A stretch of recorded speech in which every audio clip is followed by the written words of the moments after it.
They wanted to teach her a harsh lesson. With sinister grins, they stepped closer, their intentions clear. "Take off your clothes," they ordered. Mira's heart pounded as she pleaded desperately, her voice shaking. "Please, don't do this," she begged. But they ignored her. "Move your mask," Yarrow demanded, his eyes gleaming with cruelty. "I want to see your face." Terror filled Mira's eyes. "Please, don't make me take it off," she whispered, trembling. But her pleas fell on deaf ears.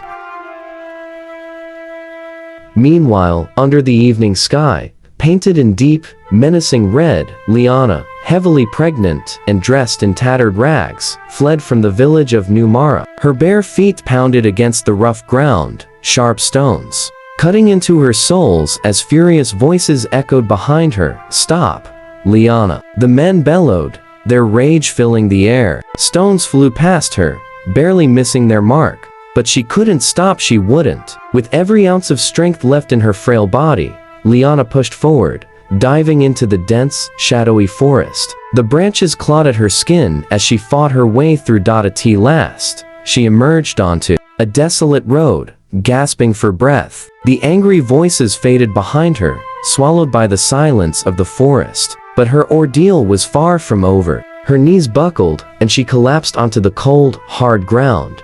There, under the dying light of day, Liana brought a child into the world. Her screams of pain echoed in the emptiness of the road. A baby girl, Liana cradled the newborn in her trembling arms, barely able to hold the tiny life she had just birthed. Tears streamed down her dirt-streaked face as she gazed at the child. "No one can harm you now," she whispered, her voice frail but resolute. With those final words, Liana's strength gave out. Her head slumped forward, and her body stilled. By the time the men from New Mara arrived, they found Liana lifeless, her baby crying weakly beside her. They stood over the scene, their faces devoid of pity.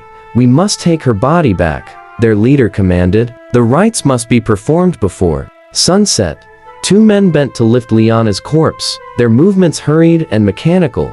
"What about the baby?" one of them asked hesitantly, glancing at the fragile infant on the ground.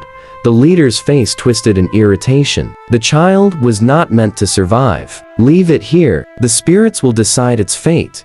Without another word, the men marched back into the forest, carrying Liana's body with them. The baby girl, helpless and alone, lay on the cold ground, her cries piercing the night. No one cared that she was just a newborn, struggling to survive her first hours of life. But against all odds, she clung to life. As the night deepened, a pair of headlights appeared on the horizon, slicing through the darkness. A car screeched to a halt. Mrs. Vera, a woman in her late 40s, stepped out. Her expression shifted from confusion to shock as she heard the faint cries. She hurried forward and froze at the sight of the abandoned baby. Her heart clenched as she picked up the frail little body. The child's skin was icy to the touch, her breathing shallow and weak. Tears welled in Mrs. Vera's eyes. "Who could do such a thing?" she whispered. Wasting no time, she rushed the baby to the nearest hospital. Doctors and nurses sprang into action, whisking the infant into the emergency room. Mrs. Vera waited, pacing the hospital corridor through the long, agonizing night. By morning, the baby girl's breathing had stabilized. As the doctor carried her out, the child smiled for the first time, as though she was happy to have been saved. The doctor and the nurses, who had spent the night caring for her, watched in awe. But moments later, a chilling silence fell over the hospital.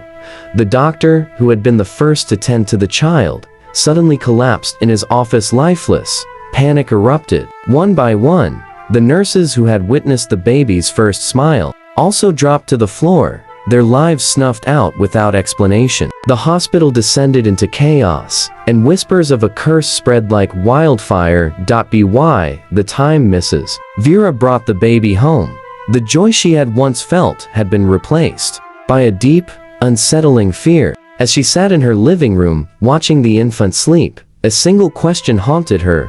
"What is wrong with this child?" she whispered. "What kind of force follows her?" She considered leaving the baby where she had found her, letting fate decide what would happen next. But she couldn't. From the moment she had laid eyes on her, An unbreakable bond had formed. She had already fallen in love with the child.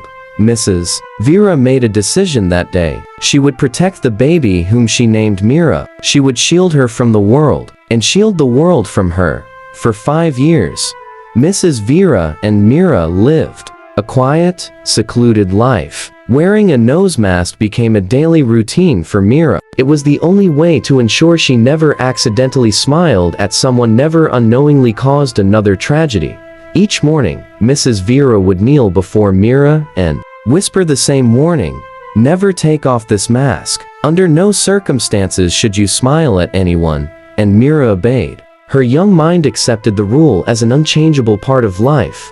But the dark truth surrounding her birth, and the curse she carried, could not remain hidden forever. And when it finally surfaced, it would change their lives in ways neither of them could have foreseen. In kindergarten, life was easier for Mira. As a child, she never truly understood why she was different, or the deeper, sadder reason why she always had to wear a nose mask and never smile at anyone. Despite this, Mira remained a cheerful child who brought joy wherever she could.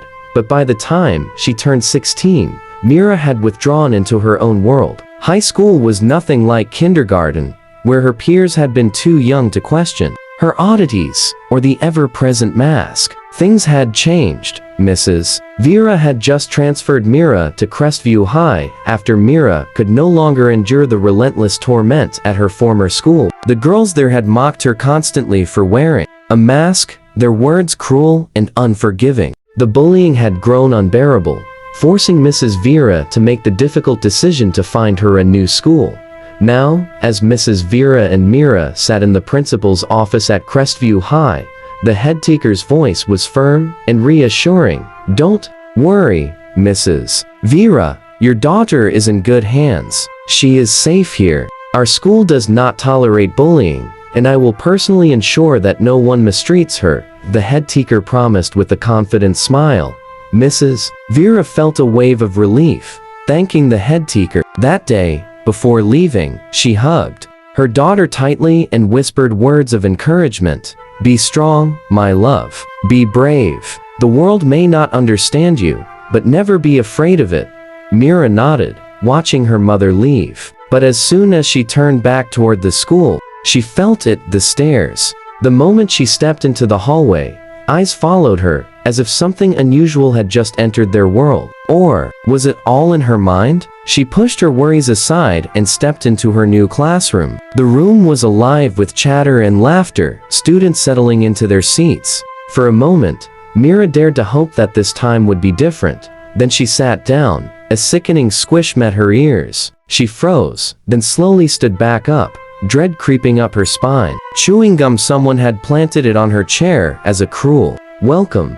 Loud laughter erupted. In the middle of it stood Zane and Liam, Crestview High's most feared bullies. "Welcome, weirdo," they sneered in unison. The other students quickly turned away, afraid to get involved. Mira's first day was a disaster. That night, she couldn't sleep. But when Mrs. Vera asked about her day, Mira forced a smile and said it was fine. She didn't want to burden her mother with the stress of finding yet another school. But she had no idea that things were about to get far worse. Crestview High was home to Zane and Liam, the wealthiest and most feared boys in the school. Their reputation for cruelty was well known, and whispers of their past bullying followed them like shadows. But no one dared to speak against them. Their influential parents ensured that. For weeks, Mira tried to stay invisible, keeping to herself. The girls in school whispered about her, mocking her mask, spreading absurd rumors. Some said she was hiding bad breath. Others claimed she was covering up scars. Though their words stung, Mira remained undeterred. She knew the truth, and the last thing she wanted was to cause a tragedy over petty insults. For a while, her strategy worked. Until Friday, during break time, at the basketball court, an argument erupted. "You didn't do the assignment?" Zane's voice was filled with fury as he loomed over Toby, a poor scholarship student. Toby lowered his head. "I'm sorry," he stammered. "I was sick and couldn't finish all 3 assignments." Liam scoffed. So you expect us to fail? That assignment is 50% of our test score. What were you thinking? I've always done your assignments since the term began, Toby pleaded. Just this once. I couldn't. I was really sick. Malaria had drained Toby's strength, and standing under the scorching sun only made him weaker. But Zane and Liam weren't moved. You're speaking nonsense. Zane spat, his anger boiling over. Today, you'll learn never to cross us. Fear flickered in Toby's eyes. What are you going to do to me? He asked, his voice trembling. Liam smirked. Don't worry, we're just going to teach you a lesson. The two boys dragged Toby toward his locker, ignoring his desperate pleas. With force, they shoved him inside and locked the door.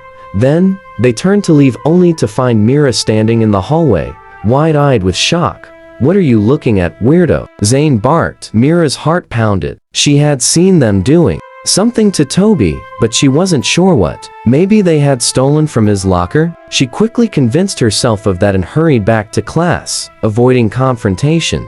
When break ended, everyone returned to their seats, but Toby was missing. By Monday morning, Crestview High was in chaos. An ambulance stood outside, people ran in panic, and the entire school reeked of something foul. Toby's lifeless body had been found inside his locker. He had been trapped there since Friday, and by the time anyone discovered him, it was too late. The head teacher stood before the entire school, her voice trembling with fury and grief. This is barbaric, she shouted. A student in this school has lost his life in the most horrific way. The ones responsible for this will not go unpunished. I will not stop until I find those who caused Toby's death. If anyone knows anything, come to my office. Immediately, sitting in the crowd, Mira sobbed quietly. She turned her head toward Zane and Liam, who sat at a distance. Their guilt was written all over their faces. She knew exactly who had caused Toby's death, and she couldn't stay silent.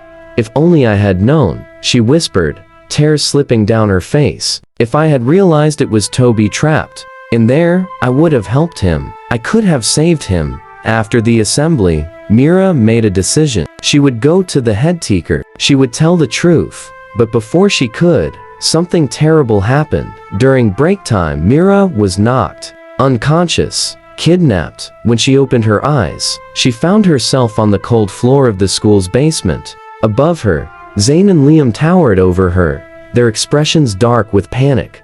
They had taken her to silence her, to make sure she never spoke a word about what she knew. Zane and Liam loomed over Mira, their eyes dark with anger and desperation. You have no idea what you're getting yourself into, Zane spat. Mira met their gaze without flinching. I'm telling the truth, she said firmly. No matter what you do. Her defiance enraged them. They stepped closer, their threats growing more vicious. You think we can't make you regret this? Liam sneered. Our families have power. If you say a word, we'll make sure you take the blame for everything. But Mira didn't waver. She stood, her ground, her heart pounding in her chest. Zane clenched his fists. Fine, have it your way. They wanted to break her, to crush her will. They grabbed a heated iron rod from the corner of the basement, its tip glowing red hot. Before Mira could react, they pressed it against her leg. She screamed in agony, her body convulsing in pain. Please, stop, she sobbed, but the boys only laughed.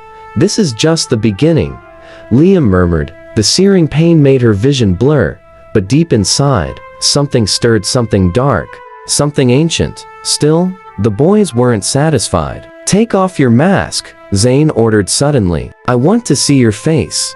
Mira's breath caught in her throat. Please, don't make me do that, she whispered, her voice trembling. Zane smirked. What's the big deal? Are you hiding something? Take it off, Liam demanded. Desperate, Mira pleaded with them. Just let me go, and I won't say anything. I swear.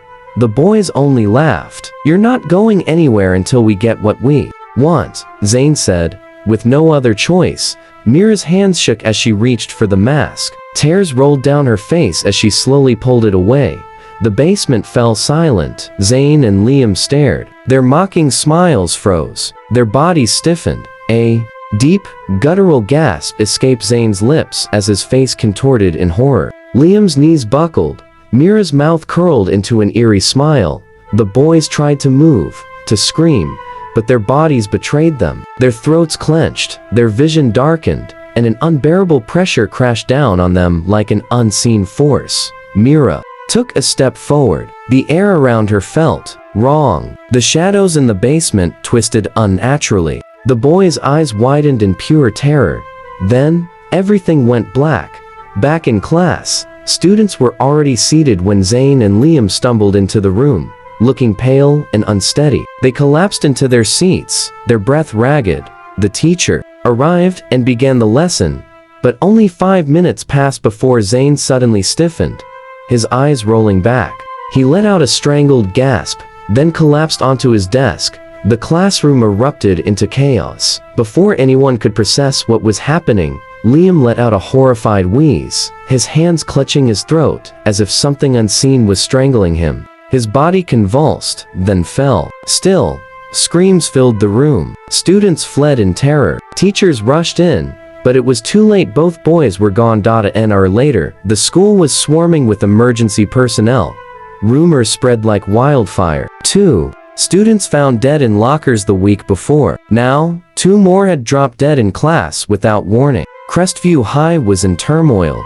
The head teacher's voice boomed across the assembly hall. "We will find out the truth behind these deaths," she vowed. Outside, parents and reporters gathered, demanding answers. Meanwhile, at home, Mira sat in her mother's living room, trembling. She had told Mrs. Vera everything. Her mother wrapped her in a tight embrace, stroking her hair. "My child, we need to get to the bottom of this." Mira shuddered. "It's happening again, isn't it?" she whispered. Mrs. Vera's face was grim. "Those boys, they got what they deserved. But this curse, this thing inside you, it won't stop. We need answers." And they both knew where to find them. That evening, Mrs. Vera and Mira traveled to the village where Mira had been found as a baby. As soon as they arrived, a heavy silence fell over the villagers. Eyes filled with suspicion and unease followed them. Whispers spread like wildfire. Mrs. Vera ignored them, leading Mira straight to the chief priest's hut. The old man sat before them, his piercing eyes filled with knowing. "We need answers," Mrs. Vera said firmly. "Mira's curse, it's getting worse." The priest nodded solemnly. "I knew this day would come." He leaned forward, his voice grave. "Ruth," he began, his gaze locking onto Mira. "That was your mother's name." Mira's breath caught in her throat. "Her life took a tragic turn long before you were born," the priest continued. "Your father, he was a powerful man, the only son of the village chief, but he was cruel, violent." Mira's hands clenched. One night, after years of suffering, tried to escape, but he wouldn't let her go. He would have beaten her to death, killed you before you even took your first breath. So, in desperation, she fought back. She suffocated him before he could end her life. Mrs. Vera gasped. But the chief's son was no ordinary man. The priest went on. His death broke the sacred laws of this village. A cold chill ran through Mira's spine. Ruth was punished. She was cursed. The priest's voice was barely a whisper. "Now, and the curse was passed on to you." Mira's heart pounded. "What does that mean?" she asked, her voice barely above a breath. The priest locked eyes with her, his expression unreadable. "It means that anyone who tries to harm you will face a fate far worse than death." The chief priest's gaze darkened as he continued, his voice trembling slightly with the memory. To punish her, the elders decreed that Liana, already heavy with child, would be placed in the dark chamber. It is a sacred place where the spirit of death itself is summoned. Both Liana and her unborn child were meant to perish there. That was the will of the spirits. He paused, his eyes filled with a mix of fear and reverence. But Liana, she did the impossible. Her will to protect her child defied the spirit of death itself. She escaped the dark chamber, but death had already touched her. The spirit of death followed her, and it did not stop there. When Mira was born, the spirit latched onto her. Since that night, the spirit of death has walked with her, bringing harm to anyone who comes too close. Mrs. Vera clutched Mira's hand, tears streaming down her face. She listened in horror as the priest revealed the only way to break the curse. The spirit of death must be faced once more, he said gravely. The child must return to the dark chamber and stand judgment. If she is found innocent, the spirit will leave her forever. But if not, he let the ominous silence hang heavy in the air, refusing to finish the sentence. That night, the ritual was prepared. Mira stood trembling before the cursed chamber, its entrance dark and foreboding. Mrs. Vera held her tightly one last time, her prayers desperate and tearful. "You are my dog," she whispered, her voice breaking, "and you will survive this. The God I serve will protect you." With a deep breath, Mira stepped inside. The door slammed shut behind her. Outside, Mrs. Vera fell to her knees, clutching her heart as she cried out in anguish. The villagers stood at a distance, too afraid to come any closer. Then, the screams began. Horrifying wails erupted from inside, chilling and unnatural, as if the very air in the chamber was alive with malevolence. The ground trembled beneath them. Shadows danced unnaturally around the hut, and an eerie wind howled through the village. The torment continued through the night. Mrs. Vera could only pray, her voice hoarse as she begged for her child's safety. Then, as the first light of dawn broke over the village, the door creaked open. Mira emerged. Her steps were shaky but steady. Her face, no longer hidden behind a mask, shone with clarity and strength. She was alive. She was free. The chief priest stepped forward, astonishment written across his face. "The spirit of death has judged her," he declared, his voice filled with reverence. "She is innocent. The curse is broken." Mrs. Vera rushed forward, wrapping her daughter in a tearful embrace. And for the first time in 16 years, Mira smiled a radiant, beautiful smile, unburdened by fear. Later that day, they visited Liana's grave. Mira knelt in silence, her fingers trembling as she placed a single flower on the earth. "Thank you, Mama," she whispered, her voice breaking, "for saving my life. I will never forget you." A soft, tender breeze brushed against them. It was as if Liana's spirit had heard her words, and was finally at peace. From that day forward, Mira lived a normal life. No more masks, no more fear. She embraced her freedom and shared her smile with the world. A smile that no longer brought death, but joy and hope. Back at Crestwood High School, life slowly returned to normal. The truth about Zane and Liam's cruelty was finally exposed. The students vowed to end the cycle of bullying that had cost Oliver his life. A solemn remembrance ceremony was held in his honor, paying final respects to the boy whose voice had been silenced too soon. Though Zane and Liam could no longer learn from their mistakes, their tragic end served as a cautionary tale, a haunting reminder of the consequences of cruelty and arrogance. Crestwood High School became a school where kindness, respect, and love flourished. And as for Mira, her story of survival and redemption became a beacon of hope, a testament to the power of resilience, love, and the unwavering will to overcome even the darkest of curses.